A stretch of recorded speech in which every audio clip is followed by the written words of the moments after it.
So what would you do if you were driving down the road and all of a sudden there's a car wreck, there's people laying on the ground, somebody's bleeding, somebody's not breathing? Boy, you would want to have some information and know what to do. What we're going to talk about today is first aid. What you would do, the second thing you would do if you seen something happen that was really, really bad.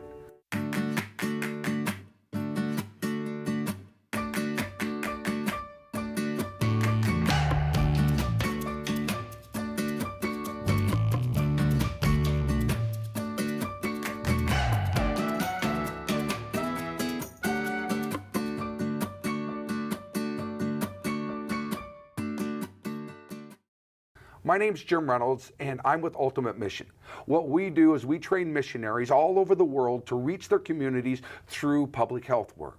So one of the things we do is we train a lot of people to do first aid, and that's why this video is here today. So I hope you enjoy this video and can learn something from it. I've got a registered nurse with me today, Lynette Holmes, and Lynette, you have been a nurse for quite a few years. Matter of fact, you retired as a nurse, yes. So you're helping us now, which is wonderful, but you spent time in the mission field in Africa and several different countries, as I understand it. And so you've ran clinics and you've taught health. So we're going to kind of ask you some questions today and hope you can help us understand what we would do in case of an emergency situation. So Lynette, what is in first aid is the subject of this. So tell me, what is first aid? Well, you asked, what would you do? I'll tell you, I would try to have in my car, if I was driving in a car, or if I had a medical bag with me, I would have a first aid kit, and I would have a few supplies in there.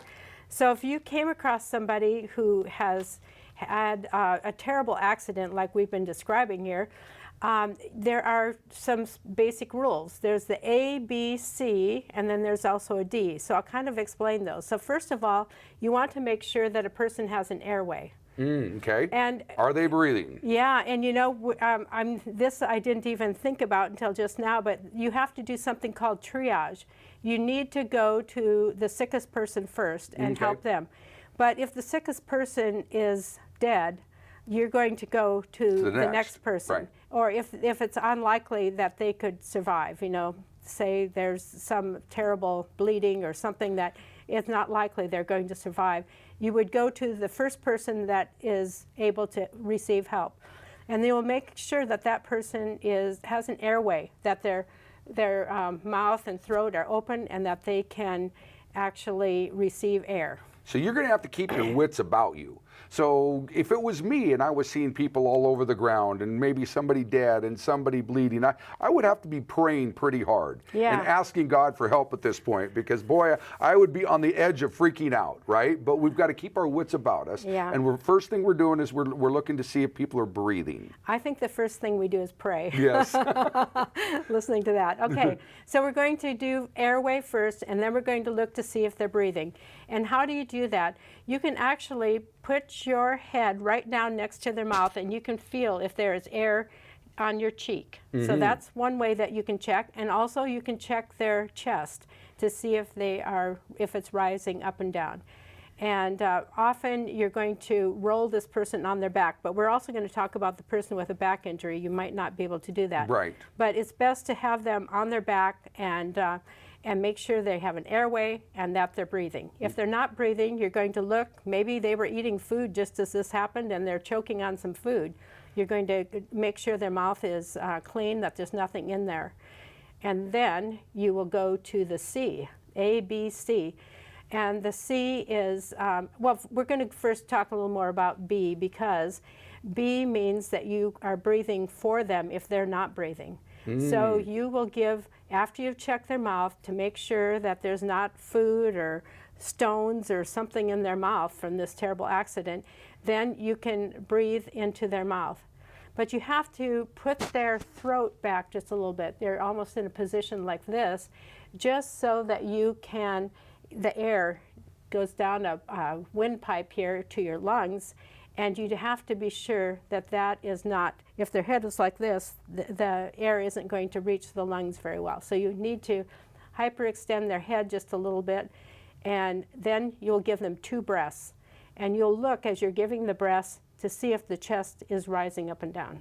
Okay, so they're laying flat. Yeah. You take their head and tilt it back. As long as you don't suspect a head injury. Well, if they're Yeah. breathing, I mean, if they're not breathing, you're going to have to do something anyway. Well, the other thing you can do, if the person has, if you suspect a head injury, if it looks Or like neck they've got, injury, yeah. if it looks like they are really have some abrasions on their head, that they're bleeding on their head, there's a good chance that they might have injured their spinal cord.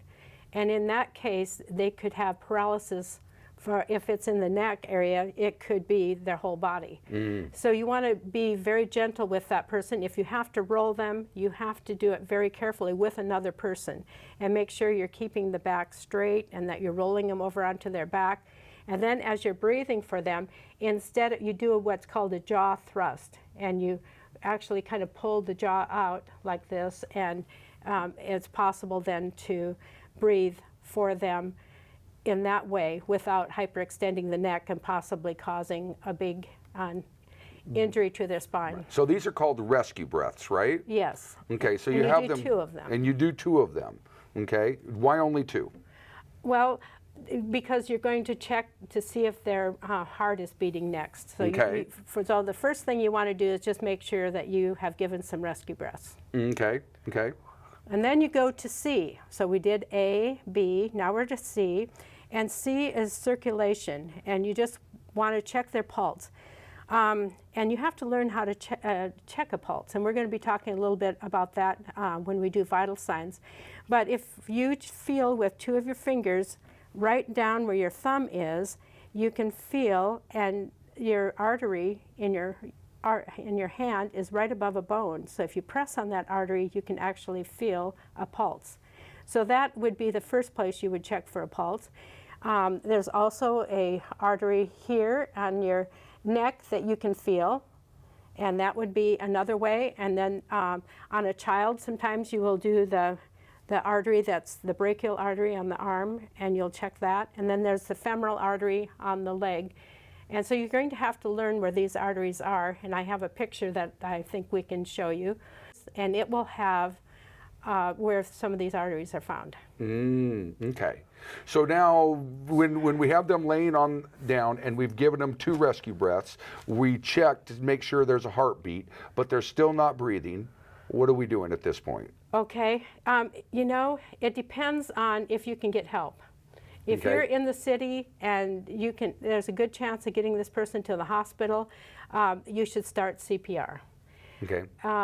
And even if there's no pulse, you may want to do CPR for a short time just to see if the shock of everything, if there's any way that you can restart it. Very good. So this is by no means a complete CPR class. No. Yes, it would be very good for you to take a CPR class to go along with this. What we're basically trying to do here is give you the steps of what you'd want to do in case of an emergency. So now we've talked about the breathing and the CPR, but what is the next thing you check for? Okay, we should add, there are some more steps to doing CPR.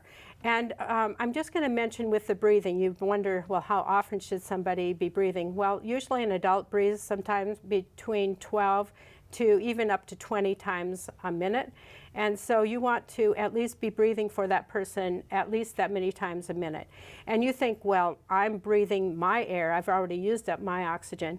But actually, you have a lot of oxygen in your breath when you breathe out. And so you're giving that person oxygen, even if you think maybe you're not. So, so that's how often you'd want to breathe for that person. And then if their heart is not beating and there's a good chance that somebody can come and take that person to the hospital and continue the CPR, then you want to do every second. So you're going really fast. You're going to be pressing on their chest, and we'll have a slide to show you that too. And you're going to be pressing right on their chest, really deep on an adult, 1.5 to 2 inches. So you really need to be forceful. You're leaning over that person and you're really pressing into their chest. On a child, if it's a baby, you just use a couple of fingers and just press on their, right between their nipples, and you just press on their chest about 1/2 inch down. You don't have to go as far. And it depends. If the child gets older and older, then you're moving up more to the adult one. So That just kind of gives you a clue of what you do. And remember, it's about 100 times a minute, so it's really fast. Yeah. Well, if any of you remember the old Bee Gees song, "The Staying Alive," Yep, that's it. That's a good song. If you can keep that song in your head, you can. That's the beat that you use. So very good. So if they're breathing now, what are we looking for? Okay, now we want, what if they're bleeding, you know, because I think you just told me that in 4 minutes you can bleed out. So Right. we want to find the cleanest cloth that is available, and you want to put pressure on this wound. Hopefully you will have other people. I'll tell you, I've been in Africa, and everybody comes around when somebody's on the ground like that. And so you need to get people to help you. And if you have a clean cloth and they can hold that over the wound, and you want to press really hard. Let's just say that we're going to be really bad this time. We're going to say that this whole arm, the whole hand got cut off. And you're going to have to put pressure on that. That's really going to be critical. You're going to have to press really, really hard. And you won't check until 5 minutes to see if the bleeding has stopped. It could be a smaller wound, say up on your arm, and it's bleeding, and maybe you've pressed for 5 minutes and maybe the bleeding did stop. So it's possible that, and then you would put a clean bandage over it. So it's going to be some work. I mean, especially if you have a big wound. Yeah. You may, now from what I understand, you could take some stuff like this and you can actually stuff it inside of a wound. Well, if it's a wound that's open like that, but usually you would just You can press just it go over top of Yeah, it. you can go Okay. over the top of it. But All if right. it's something that is a deep wound like that, yes. And you know, if you had some gloves, it would really be nice. Yes. If you had some gloves in this little emergency That's kit. a great thing to have in your Yeah. emergency kit is some gloves. Yeah. So when this whole incident is over, you're going to want to wash your hands really, really well. Yes. And make sure that you're not catching some diseases. Nowadays, there's HIV and there's hepatitis and all kinds of things that people can get from somebody else. So you need to be careful. So what else would you do with somebody that had bleeding? So would I Okay. want to raise this above my heart level if I could to try to stop the bleeding? or- Yes, there'll be less pressure in your arm if it's up above your head, and so you're going to keep it above your head, and not above your head, above your heart. And then the other thing is, if the hand really did come off, you might want to save that hand. Sometimes it's possible to reattach it. Aha. So just save it, put it in probably some ice, well, you don't have ice water, but anyway, you would want to save it and take it with you when the person to the hospital. I know a machinist that got his arm cut off, and they saved his arm, and he's a machinist, and yeah, it's pretty amazing. Yeah. And then another thing is if you have some bleeding that's really, really bad and you've put one bandage on and it's still bleeding, you don't take it off. You just keep adding more bandages on top of it. So you might have one here and then you add some more, and you might have to add some more until you can get the bleeding slowed down and it will stop. So I've heard about pressure points. Yes. So are there pressure points that you can to try to slow the bleeding down?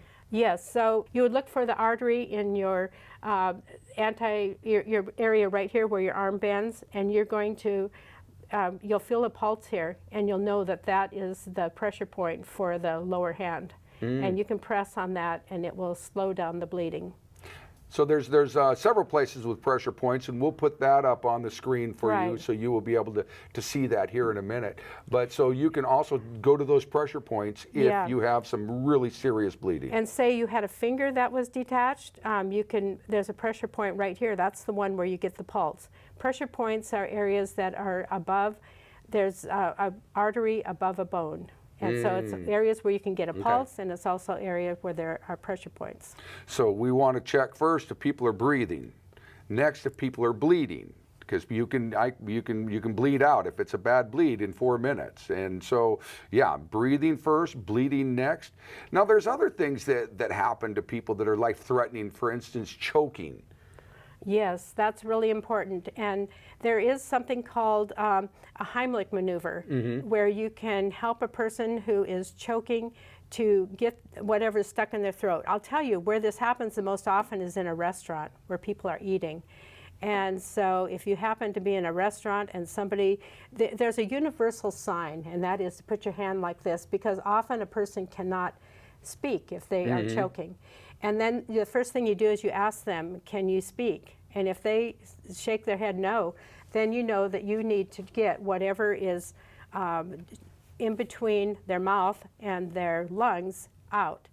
And so the best thing is to just reach around behind them and squeeze really hard on their abdomen. Now you can go ahead and show me what that looks like. You want to try that on me so they Okay. can see it? And so I'm a big guy, and so she's gonna reach around. She's gonna put one foot between my legs, kind of, so she can get a good grip on me.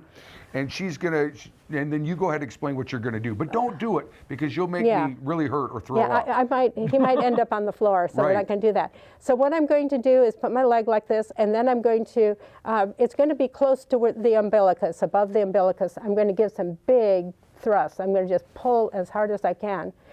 But now what if this is, if it's a very obese person or if it's a pregnant woman, then it's suggested that you go up higher to the chest area and do this. And you would still do 2 really big thrusts. And then on children, there's even another situation where a baby might be choking. And so you'll take the baby in your arms and you'll do these 2, you'll just use your 2 fingers like you were doing when you were doing the CPR for a child. Right. And you'll just press really hard on their sternum, and then you'll turn them over and kind of hit them on the back, and you keep going back and forth until they start breathing. Yes. Yeah. We'll have that up there for you as well. Okay, very good. All right.